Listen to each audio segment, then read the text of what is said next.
Good morning students. Welcome to your biology class of CNN BHS. നാം കഴിഞ്ഞ ക്ലാസ്സിൽ കോശശ്വസനം അഥവാ സെല്ലുലാർ റെസ്പിറേഷൻ്റെ 2 ഘട്ടങ്ങൾ പരിചയപ്പെട്ടു. ഒന്നാം ഘട്ടം ഗ്ലൈക്കോളിസിസ്. ഇത് നടക്കുന്നത് സൈറ്റോപ്ലാസം അഥവാ കോശദ്രവ്യത്തിൽ വെച്ചാണെന്നും അവിടെ ഗ്ലൂക്കോസ് പൈറുവിക് ആസിഡായി മാറുന്നു എന്നും നാം മനസ്സിലാക്കി. ഇനി രണ്ടാം ഘട്ടമായ ക്രെബ്സ് സൈക്കിളിൽ മൈറ്റോകോൺട്രിയയിലാണ് നടക്കുന്നത്. ഒന്നാം ഘട്ടത്തിൽ രൂപപ്പെട്ട പൈറുവിക് ആസിഡ് ഓക്സിജന്റെ സഹായത്തോടുകൂടി വിഘടിച്ച് കാർബൺ ഡൈ ഓക്സൈഡും ജലവുമായി മാറുന്നു. ഇവിടെ 28 ATP മോളിക്യൂൾസ് ഉണ്ടാകുന്നു. ഇത്തരം കാര്യങ്ങളെല്ലാം നാം പരിചയപ്പെട്ട് കഴിഞ്ഞതാണ്. അപ്പോൾ ഗ്ലൂക്കോസ് മോളിക്യൂൾ കാർബൺ ഡൈ ഓക്സൈഡും ജലവുമായി വിഘടിച്ച് ഊർജം സ്വതന്ത്രമായി എന്ന് നാം കഴിഞ്ഞ ക്ലാസ്സിൽ നിന്ന് മനസ്സിലാക്കി. Carbon dioxide and water is the major byproducts of cellular respiration. കോശശ്വസന ഫലമായി ഉണ്ടാകുന്ന പ്രോഡക്റ്റുകളാണ് കാർബൺ ഡൈ ഓക്സൈഡും ജലവും.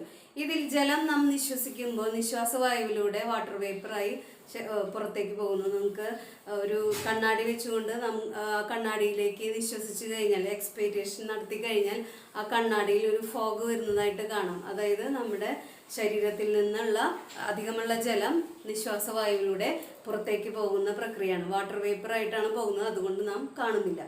ഇനി ഏറ്റവും കൂടുതലായിട്ട് കാണുന്ന ബൈ പ്രോഡക്റ്റാണ് കാർബൺ ഡൈ ഓക്സൈഡ്. ഈ കാർബൺ ഡൈ ഓക്സൈഡ് എങ്ങനെയാണ് ശരീരത്തിൽ നിന്ന് നീക്കം ചെയ്യുന്നത് എന്ന് പരിശോധിക്കാം.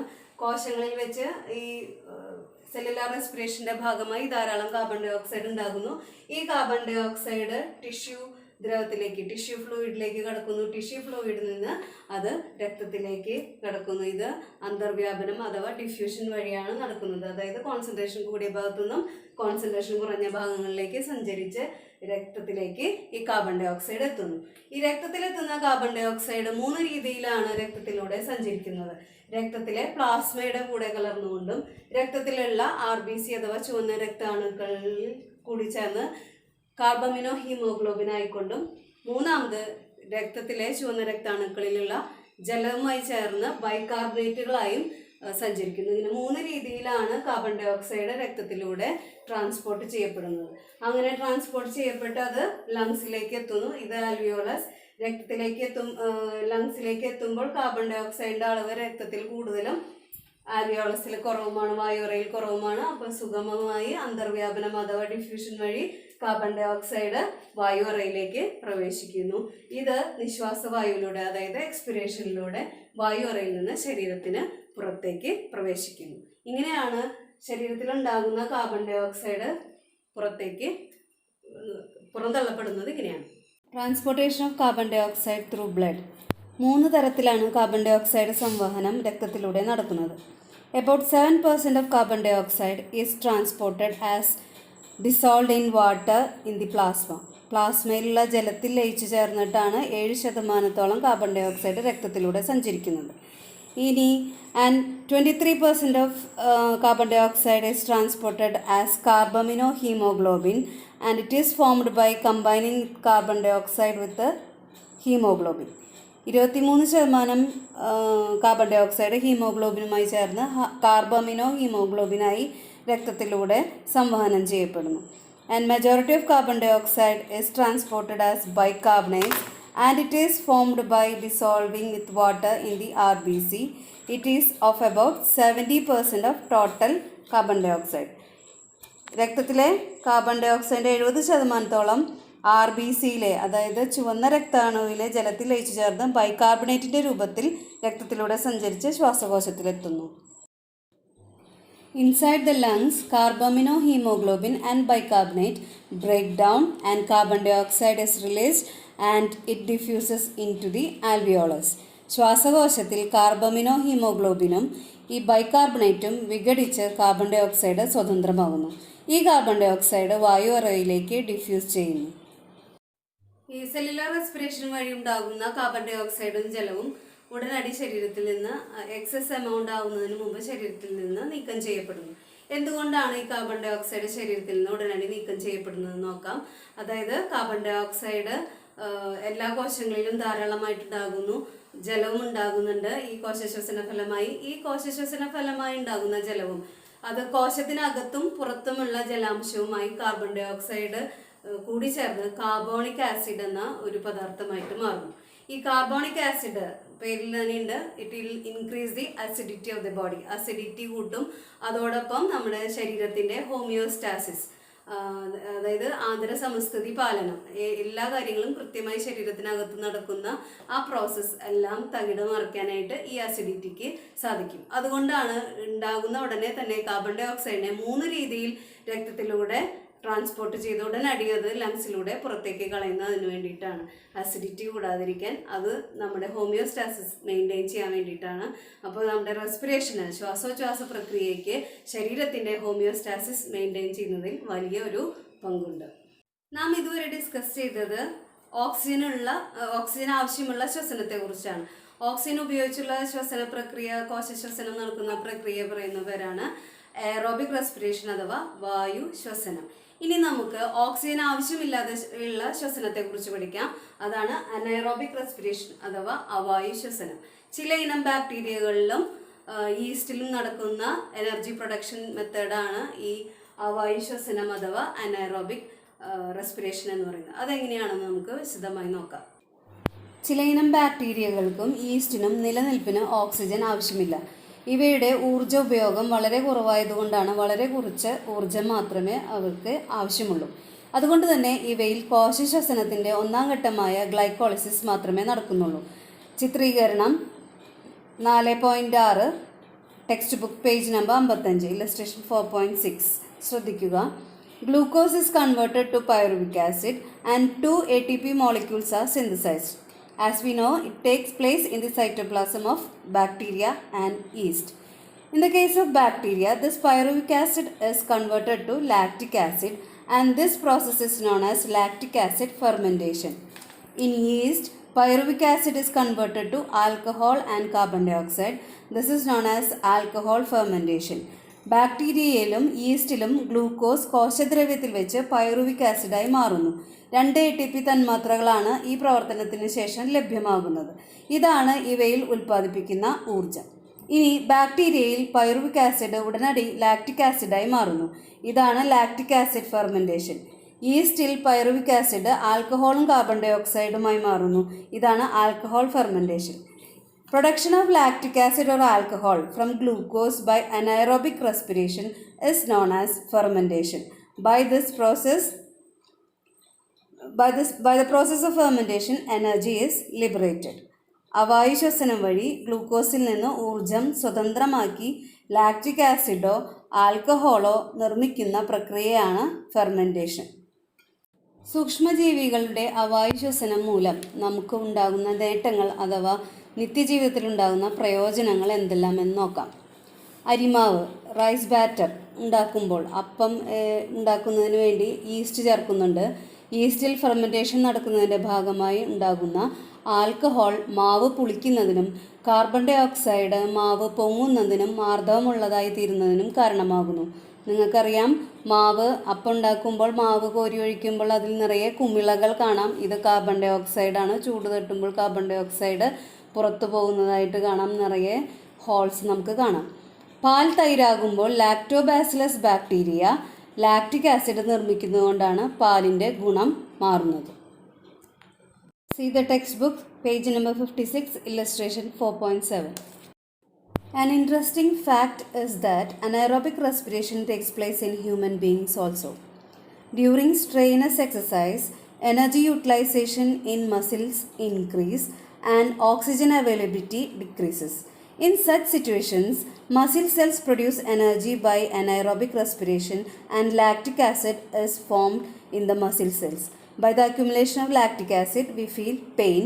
This is called as muscle fatigue and we will study about this in the next chapter in detail. ചില സന്ദർഭങ്ങളിൽ മനുഷ്യരിലും അവായു ശ്വസനം നടക്കുന്നുണ്ട്. കഠിനാധ്വാനത്തിൽ ഏർപ്പെടുമ്പോൾ പേശീകോശങ്ങളിലെ ഊർജ്ജ ഉപയോഗം വർദ്ധിക്കുകയും ഓക്സിജൻ്റെ അളവ് തീരെ കുറയുകയും ചെയ്യുന്നു. ഈ സന്ദർഭത്തിൽ പേശീകോശങ്ങൾ ഊർജ്ജം ഉൽപ്പാദിപ്പിക്കുന്നത് ഇത്തരം അവായു ശ്വസനം വഴിയാണ്. ഇതിൻ്റെ ഫലമായി പേശീകോശങ്ങളിൽ ലാക്റ്റിക് ആസിഡ് രൂപപ്പെടുകയും ഇത് പേശീക്ലമം എന്ന പേരിൽ അറിയപ്പെടുന്നു. ഇത് വിശദമായി നമുക്ക് അടുത്ത അധ്യായത്തിൽ പഠിക്കാം. ശരീരത്തിൻ്റെ ഊർജ്ജ നിർമ്മാണത്തിൽ ശ്വാസകോശത്തിൻ്റെ പ്രാധാന്യം നമുക്ക് ഇപ്പോൾ മനസ്സിലായി കാണുമെന്ന് വിചാരിക്കുന്നു. ഇപ്പോൾ നമ്മുടെ കൊറോണ വൈറസ് ആക്രമിക്കുന്നത് ശ്വാസകോശങ്ങളെയാണെന്ന് നമുക്ക് അറിയാം.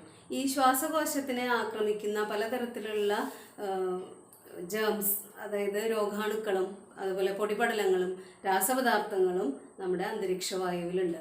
ഇതുകൂടാതെ നാം മനഃപൂർവ്വം നമ്മുടെ ശ്വാസകോശത്തെ നശിപ്പിക്കുന്ന മറ്റൊരു മാർഗമാണ് പുകവലി അഥവാ smoking.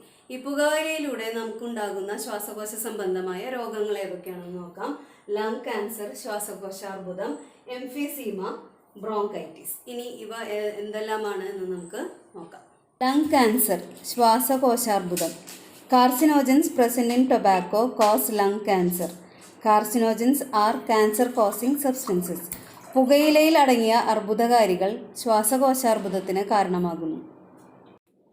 Bronchitis, പുകയിലയിലെ tar, carbon monoxide തുടങ്ങിയവ വായു അറകളിൽ ശ്ലേഷ്മം അഥവാ മ്യൂക്കസ് അടിഞ്ഞുകൂടുന്നതിനും രോഗാണുക്കൾ പെരുകി ശ്വാസകോശത്തിന് വീക്കം ഉണ്ടാകുന്നതിനും കാരണമാകുന്നു. Due to the presence of tar and carbon monoxide, mucus deposits in alveoli and the swelling of lungs take place due to the proliferation of germs. Emphysema, alveoli rupture due to the loss of elasticity by the deposition of toxic substances contained in tobacco. This reduces the respiratory surface and reduces vital capacity. പുകയിലയിലെ വിഷപദാർത്ഥങ്ങൾ വായു അറകളുടെ ഇലാസ്റ്റികത നഷ്ടപ്പെടുത്തുന്നു.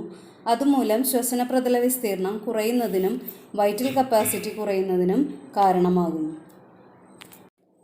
നിശ്വസിക്കുന്ന വായുവിൽ അടങ്ങിയിരിക്കുന്ന പൊടിപടലങ്ങൾ, രോഗാണുക്കൾ, രാസവസ്തുക്കൾ എന്നിവയെല്ലാം ശ്വാസകോശത്തിൽ എത്തുന്നത് ശ്വസന വ്യവസ്ഥയുടെ ആരോഗ്യം തകരാറിലാക്കും. ഇത്തരം സാഹചര്യങ്ങളിൽ നിന്നും ശ്വാസകോശത്തെ സംരക്ഷിക്കുന്നതിനുള്ള സംവിധാനങ്ങൾ ശ്വസന വ്യവസ്ഥയിൽ തന്നെയുണ്ട്. മനുഷ്യരാശിയെ കാർന്നു തിന്നുന്ന ഒരു ദുശീലമാണ് പുകവലി. പുകവലി മൂലമുണ്ടാകുന്ന ശ്വാസകോശ തകരാറുകളാണ് നാം ഇവിടെ കണ്ടത്.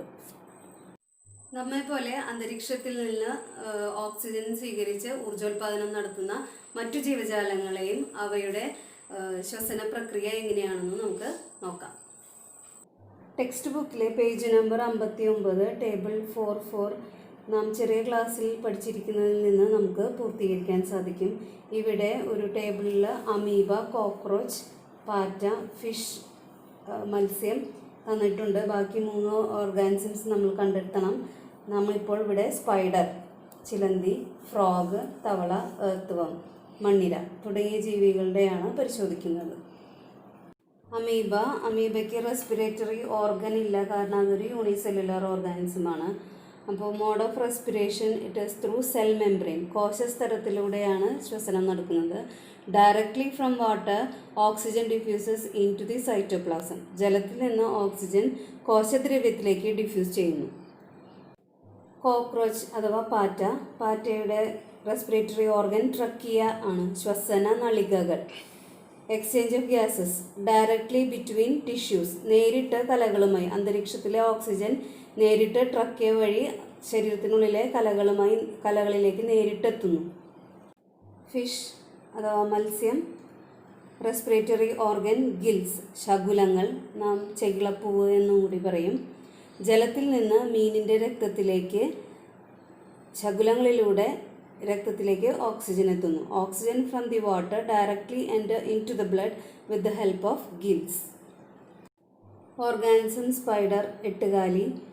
Respiratory organ book lungs. Exchange of gases directly from atmosphere to blood through book lungs. അന്തരീക്ഷത്തിൽ നിന്ന് ബുക്ക് ലങ്സിലൂടെ രക്തത്തിലേക്ക് ഓക്സിജൻ എത്തുന്നു. ഓർഗാനിസം തവള അല്ലെങ്കിൽ ഫ്രോഗ്. റെസ്പിറേറ്ററി ഓർഗൻ 3 തരത്തിലാണ് ശ്വസനം നടക്കുന്നത്. ലങ്സിലൂടെ, സ്കിന്നിലൂടെ അതായത് ത്വക്കിലൂടെ, ലൈനിങ് ഓഫ് മൗത്ത് വായിലൂടെ, വായുടെ മുകൾ ഭാഗത്തിലൂടെ. അറ്റ്മോസ്ഫിയറിലുള്ള ഓക്സിജൻ ത്വക്കിലൂടെ പ്രവേശിച്ച് രക്തത്തിലെത്തുന്നു. അതുപോലെ അന്തരീക്ഷത്തിലുള്ള ഓക്സിജൻ ശ്വാസകോശത്തിലേക്ക് എത്തി രക്തത്തിലേക്ക് എത്തുന്നു. അതുപോലെ വായിലൂടെ എപ്പിത്തീലിയൽ കലകൾ വഴി രക്തത്തിലേക്ക് ഓക്സിജൻ എത്തുന്നു. Organism earthworm, respiratory organ skin, atmospheric oxygen enter into the blood through skin. ത്വക്കിലൂടെ ഓക്സിജൻ രക്തത്തിലേക്ക് എത്തുന്നു. അടുത്തത് ബ്രീത്തിങ് ഇൻ പ്ലാന്റ്സ്, സസ്യങ്ങളിലെ ശ്വസനം.